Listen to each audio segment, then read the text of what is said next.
My husband, Tom, works odd jobs and earns a meager salary. We're living off my earnings. Despite this, he pushes all household chores on me and struts around like he's in charge. One day, Tom said, "From next week, we're gonna live with my sister and her husband. Clear out a room for them." What? My brother-in-law left the company and they have to move out of the company housing. So I invited them to stay with us. I was speechless. Making decisions without consulting me? Unacceptable. Well then, please handle the monthly mortgage of $2,800. Why? I want a divorce. What? Tom burst out laughing. What are you talking about? There's no way I can afford that on my $800 monthly salary. You'll have to cover it. My sister is thrilled about living with Jason. I'm also looking forward to living with her again. I felt a surge of intense anger at Tom for making decisions on his own. If you're so fond of your sister, you should just live with her alone. But I'm definitely not on board. Just you wait, I won't let you have your way anymore. My name is Lucy, 45 years old. 10 years ago, right before our wedding, my engagement was broken off. I was at an all-time low when my coworker, Tom, comforted me. That's how our relationship started. The following year, we got married and soon after had our eldest son, Jason. I love my job, so I returned to work full-time after taking a year for maternity leave. With both my husband and me working full-time, we can easily save for Jason's tuition fees and secure our retirement. But then Tom had to take responsibility for a mistake at work and was transferred from the main office of a big corporation to one of its subsidiaries. Unhappy with this, Tom quit his job and began working part-time. His income dropped to a quarter of what it was, but I thought I'd just work more to compensate. However, there's something that worries me more than Tom's salary. It's his sister, Vanessa. Tom's family owned a general store in the local business district, and since they were busy, Vanessa took care of Tom from a young age. She was, in a sense, like a parent to him. She still dotes on Tom more than their own parents and frequently calls him. They exchange messages and she even drops by our house unannounced every 2 weeks. It's really bothersome, but I can't just turn her away. I'm stuck in a tough spot. What's more concerning is that recently, Vanessa seems more interested in our son, Jason, than in Tom. Once, I was forcibly shown the family album that Vanessa said she treasured, and I was shocked to see that Jason looks just like a young Tom. Vanessa, although 53, still looks good. If she toned down her makeup, she'd probably look a lot like Tom. Seeing Tom grow a beard and age made Vanessa a bit disappointed. But now that her nephew is growing to look more and more like a young Tom, she seems overjoyed. So, whenever she visits unexpectedly and Jason isn't around, she becomes noticeably upset. Jason's still at soccer practice? Isn't it too late for a 9-year-old? She'd say, lounging on the sofa in her lace and frilly dress, pouting with her pink lips. He started because his friends invited him. Besides, it's only 6 p.m. Third graders should be in bed by 8 p.m. No way, he has homework too. Times have changed, kids nowadays are busier. Vanessa apparently had difficulty conceiving and, after trying for several years, she gave up. So, her unfamiliarity with modern parenting is understandable, but she still tends to give unsolicited advice. She usually comes over during dinner time. I've heard her husband is on a work assignment in another city, so she likely times her visits to eat with us. And she always has something to say about the food. Really? You're pairing pork chop with clam stew? I'd go with Caesar salad. Vanessa is good at cooking, so she must be right. Well, this is good too, but it could use a bit more salt. I'll eat it since it's here. On another day. This chicken breast is dry, hard to eat. Oh, is it? Right? It's always like this. Her cooking is on par with a kindergartner. I fumed silently as Tom laughed. I didn't want to hear it from someone who didn't even know how to hold a cooking knife. If it were me, I'd moisten it with water or wine before cooking. I did that. Then it must be Lucy's poor skills.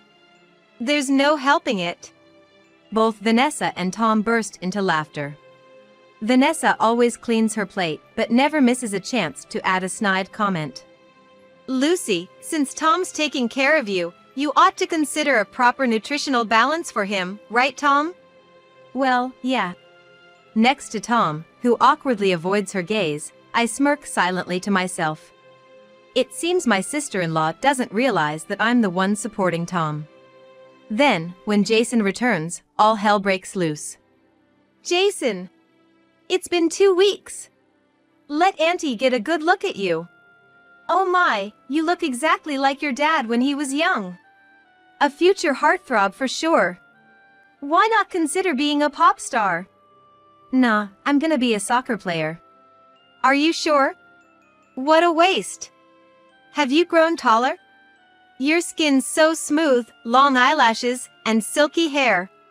Lucky you.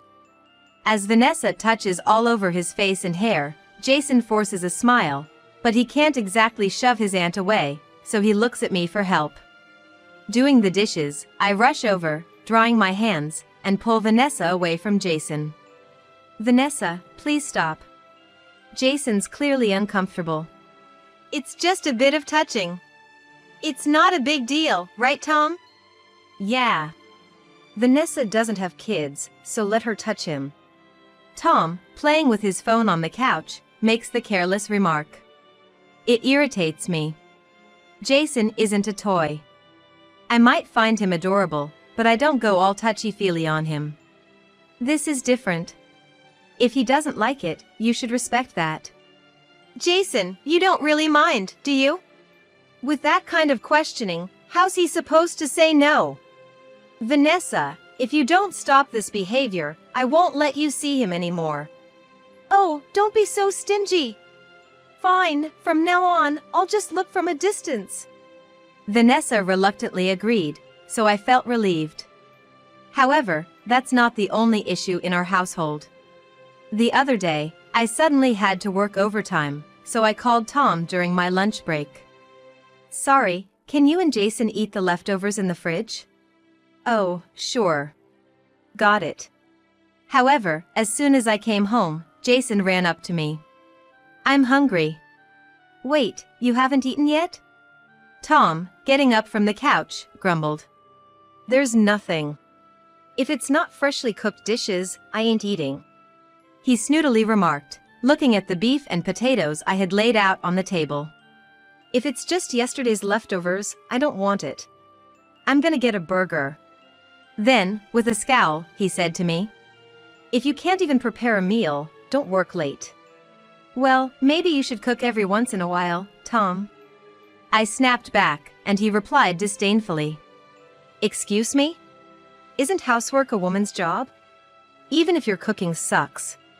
Remember, I took pity on your unattractive self. Thought you'd never find a husband. He smirked wickedly. You can never thank me enough, can you? I was infuriated, but with Jason right in front of me, I bit my tongue. It's always like this. Whenever we fight, he brings up how he rescued me, making it sound like he did me some huge favor. Sure, back then, it was Tom who saved me when I was at my lowest.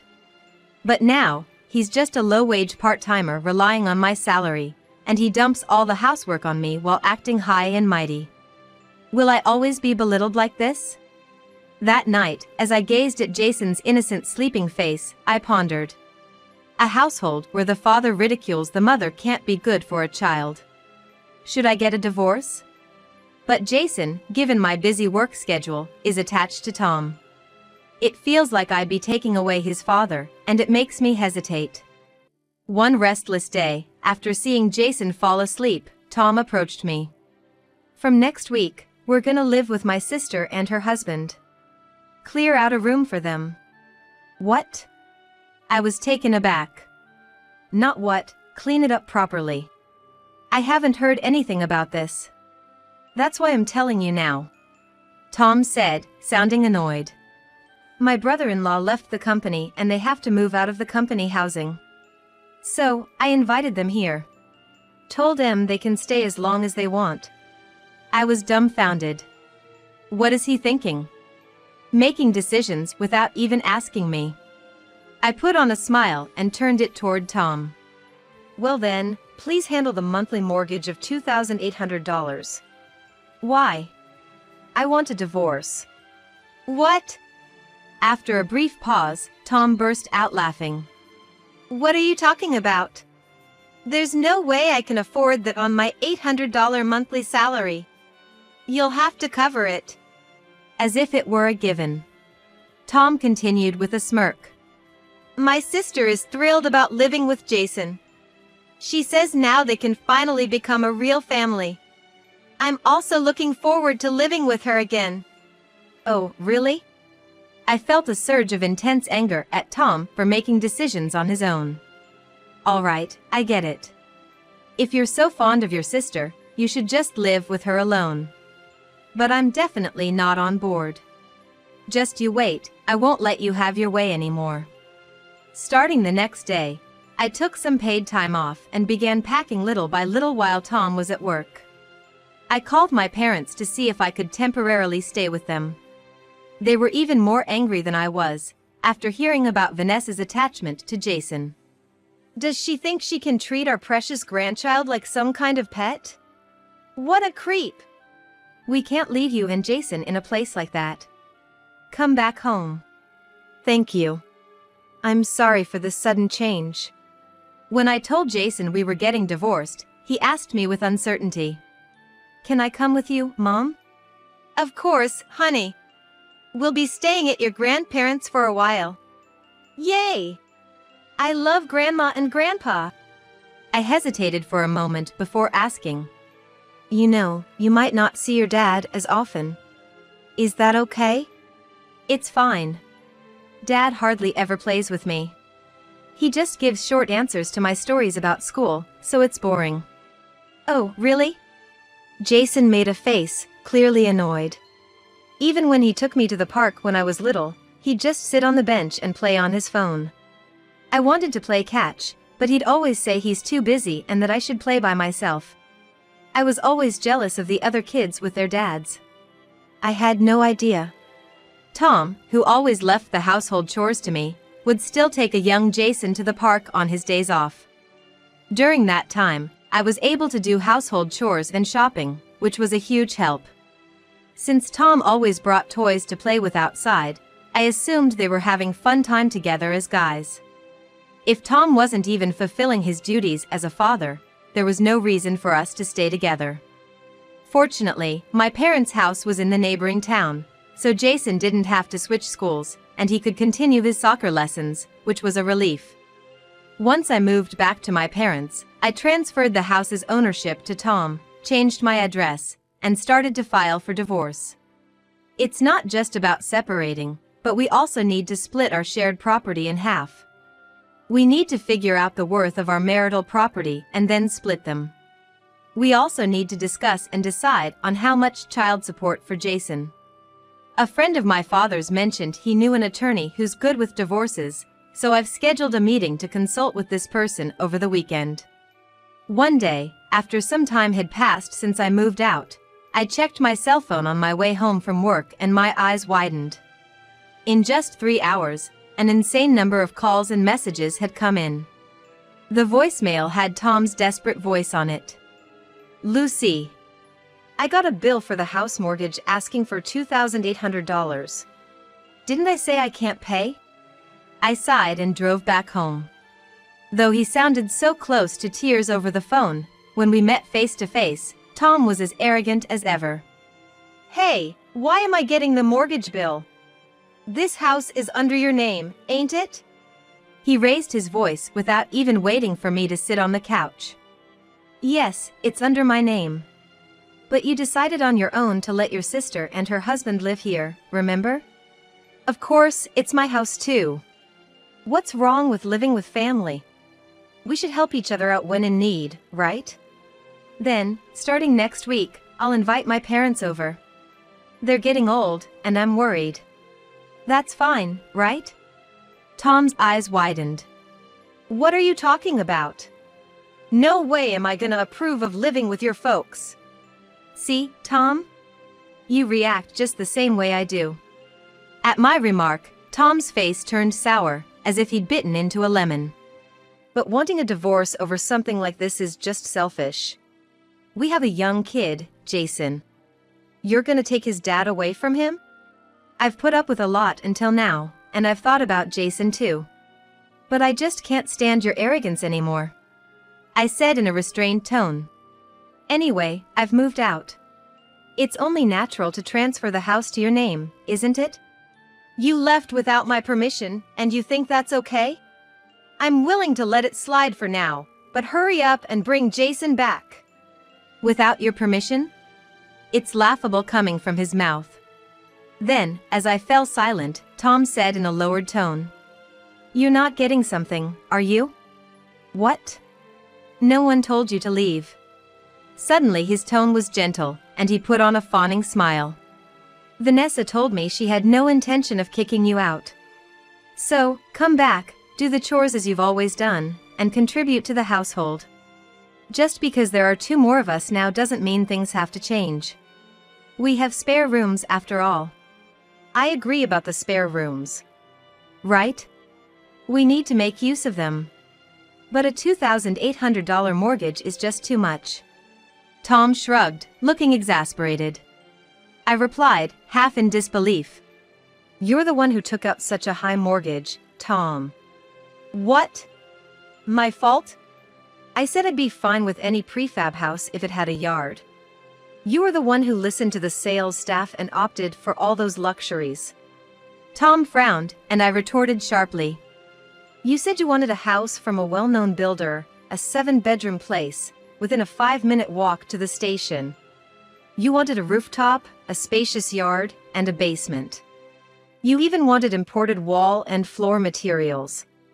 If you stack up such extravagant requirements, of course, it's gonna be expensive. What can I do? If I want to brag to my colleagues and subordinates, it has to be at least this good. Tom tilted his chin up, saying it as if it was the most natural thing in the world. I was a manager at a top-tier company, that's why we got that loan.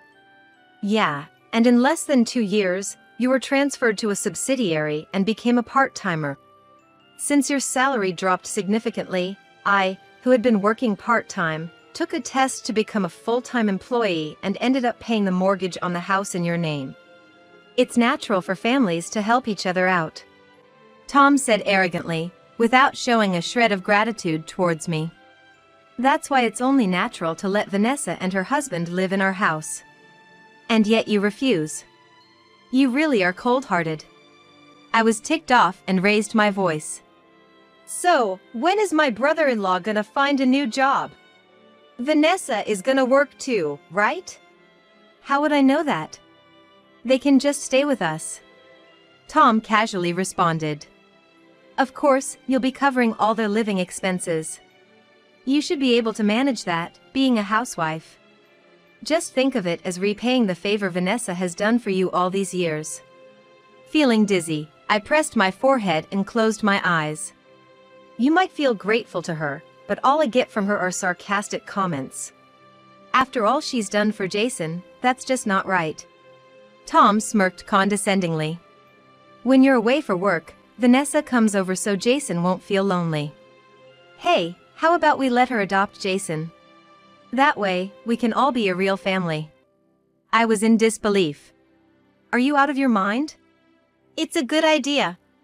You can be mom and Vanessa can be mama. Even if she adopts him, if we live in this house, nothing will change. Jason will be thrilled to have a beautiful mama. He'll definitely brag to his friends. With a smug grin, Tom quickly stood up and commanded loudly. So, bring Jason back quickly. If you want a divorce, hand Jason over to me.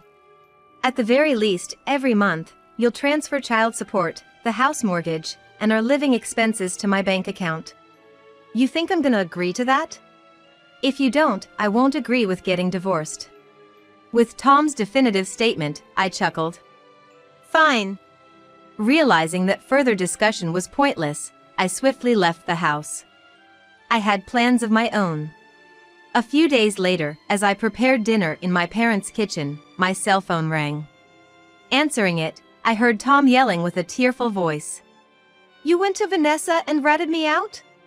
She called me a liar. What the hell did you do?" Since she seemed unaware of the facts, I enlightened her. I calmly stated, "Tom left the big company long ago and now he's a part-timer. We've been living off my salary. I've been paying the mortgage on our lovely house from my earnings for over 5 years.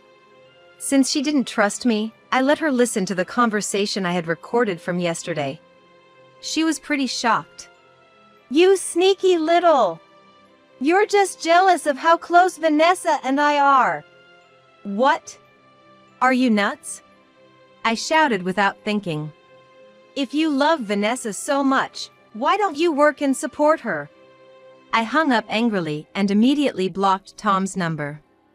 When I reported Tom's behavior to my attorney, I was advised it might be best to go for a divorce mediation. I wonder if Tom even has the money for that. While pondering this during my lunch break at work, I received a call from the school Jason attends. Fearing he might be sick, I answered. "I apologize for calling during your work hours. Are you familiar with a woman named Vanessa Jones?" I was taken aback by the sudden question. "Yes, she's my husband's sister." "Oh, I see. Is something wrong with my sister-in-law?" The homeroom teacher seemed hesitant. "Well, she was arrested on school grounds just a while ago." "What?" I nearly knocked over my coffee. The homeroom teacher proceeded to explain. She climbed over the gate, entered the school, and approached Jason while he was switching classes. She persistently talked to him and held his hand, so a friend of his reported to me, saying some unknown lady was clinging to Jason. "Oh my!" Although she insisted she was his aunt, Jason responded, "I don't know her." So, we called the police. I imagined Vanessa's bewildered face. She kept complaining, "Jason's mother won't let me see him, and every time I visit her family home, they send me away. It's not my fault, it's his mother's for monopolizing him." After being questioned at the police station, she was sent home. I recalled my dad telling me that Vanessa had come to the house multiple times, trying to catch Jason when he got home, but he had chased her away. "I'm really sorry for the trouble." I apologized over the phone.